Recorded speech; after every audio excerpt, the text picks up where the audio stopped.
Brandon Pfaadt, meanwhile, has absolutely nothing to be ashamed of. He was spectacular again last night. Really, so far, the only bad starting. A friend of ours on Twitter pointed out, really the only bad game he's had this year was basically pitching in a typhoon against the Philadelphia Phillies a week ago. Other than that, he's been really, really good in every single start. He was so good last night. We talk about Cattell, we talk about Gabby, we talk about whatever. He was the whole reason they won that game last night. No, there's no question. He worked around a walk to Freeman in the first inning, and then in the second inning, he went 1-2-3 in the second inning. And then in the third, he got to just a single in the third. You go to the fourth, he leadoff walk, but then boom, boom, boom, out. To go to the fifth, strikes out Kim, strikes out Outman, ground out Ohtani. You go to the sixth, works around a single by Freeman. He was so good. He is tied. There are only 3 guys in the major leagues that have 6 wins. He's one of them. Only 3 guys. Max Fried with the Yankee, Casey Mize with the Tigers, Brandon Pfaadt are the only guys with 6 wins. Robbie Ray with the Giants is one of the guys with 5. But his 6 wins are right there. He's got a 3.28 ERA. The only reason that ERA is up there because of the typhoon game in Philly. But he has been sensational. He's everything that you want him to be this year, which to me, there's a lot about this year too, but I also have an eye on the future in case I lose Gallen or in case I lose Kelly. I need a guy that could pitch behind Corbin Burns as a number 2. He is proving to be that guy right now. I would never deny that. It's just so not on my radar right now. You know, like I get it. You're right. Because for me, the focus is this year and what can be achieved this year. And you talked about the blueprint of how the Diamondbacks can win games, in particular in the postseason. It's outings like this. It's outing like Merrill Kelly the other day. It's outings like Zach Gallen. It's getting deep into games. It's taking pressure off your bullpen. It's dynamic starting pitching. He leads the Diamondbacks in wins, ERA, innings, fewest walks, pitches per inning, quality starts, strikeout to walk ratio.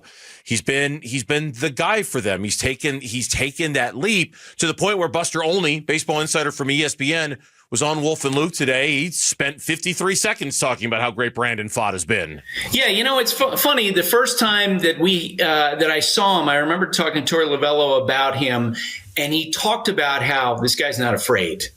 And he thought for sure at that time that he was going to develop and become a frontline starting pitcher. And look, with the injuries that they've had early in the season, they needed him to be this way. You know, Corbin Burns is finding his way. And Corbin's stuff is not as pure as it was 3 or 4 years ago. I think they're going to need to continue to have Pfaadt pitch as well as he has been pitching, because if the Diamondbacks are going to get into the playoffs, if they're going to be the team that beats the Dodgers, they're potentially one of their advantages over LA is in starting pitching, because the Dodgers have lost so many guys to the injured list. So Pfaadt's a big part of that. And, totally agree. Yeah, totally agree. That's there. You know, if you look for paths of beating teams that you view are better than you, the Diamondbacks' path is last night. The Diamondbacks' path is Brandon Pfaadt and Corbin Burns and Merrill Kelly and Zach Gallen. That's their path. Hey, nobody is good. Listen, nobody's going to want to play the Diamondbacks with that pitching staff. Okay, it's not comfortable having to play them. I mean, the Dodgers are 15-15 against the Diamondbacks in the last 30 games. It's not easy for the Dodgers to beat the Diamondbacks. Yeah, it's funny, too. He mentioned the success against the Dodgers, and you talked about it, too. Over his last 4 starts against the LA Dodgers. This is great. 22 innings pitched, 5 earned runs, 6 walks, 25 strikeouts, and a 2.01 ERA. That's incredible. And it got me thinking, and our friend Jack Summers wrote about this, too, about how really, if you really think about it, the Brandon Pfaadt, oh, wait, hold on, he's special journey started against these LA Dodgers in the 2023 postseason run. Like, he was good going into the postseason, but he wasn't a commodity. We didn't know what we had. We didn't know if he could be trusted. His first postseason start was against the Brewers. He was okay. But you remember that game 3 against the Dodgers in that series where he came out and it's like, oh, Brandon Pfaadt, okay, I see you. I see what you're doing. And pretty much from that moment on, he's been on this different trajectory of being capable of so much more than maybe what we thought at first when he came up. And it started, I think, with that start against the Dodgers in the National League, what was it, Divisional Series the 2 years ago? Yeah. When they swept them. That was an incredible, you always talk about incredible moments as a sports fan in Arizona, and the Diamondbacks sweeping the Dodgers after the whole peeing in the pool and all of that stuff was amazing. And Brandon Pfaadt absolutely was great. And that was a coming out party. But if you think about it, so that was the coming out party.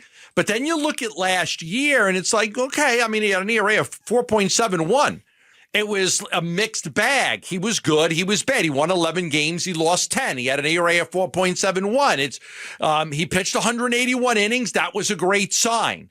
But he gave up 183 hits and, a lot of home runs. And then a lot of home runs. And so, so there was, but again, at that time last year, he was a 25-year-old pitcher. Mm-hmm. He was a 25-year-old pitcher in his second year.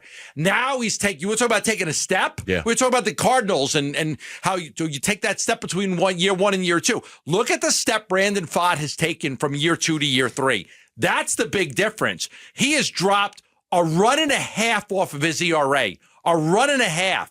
And you start to look at his numbers, you're like, wow, okay, he's that guy. You give the ball to him and you've got all the faith in the world that he's going to get you through 6 innings. To that point, I know we're a little late for a break, but I want to make this point before we go.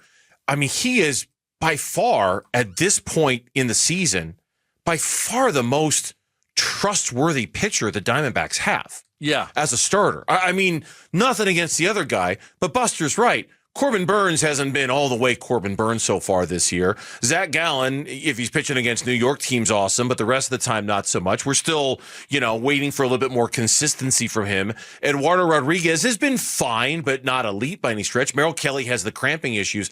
The guy that you like, when he takes the mound and you see his name on the sheet, that you just feel the best, I know exactly what I'm going to get out of you tonight. It's him. Yeah. And it's not even close. It's him. And it's no one else is even in that conversation so far this year. Yeah, I love that about him. You would have a tough time right now if you were like starting a playoff series and say, who do you want to pitch game 1, game 2, game 3, game 4? It's like it's not as easy as Burns 1, Gallen 2, Kelly 3, and Pfaadt 4. It's not that easy. No. Because of what he's doing. He's saying like this, I'm going to make this decision that he's now. Long way to go. He's pitching like he's an all-star. He's got a great opportunity here. Leads the major leagues in wins with 6. I still love wins I do. I still do. I know everybody's got all these different stat numbers, but I still like the wins. Thanks for watching Burns and Gambo. Click to see more from the guys and hit the button in the middle to subscribe so you never miss a video from Arizona sports.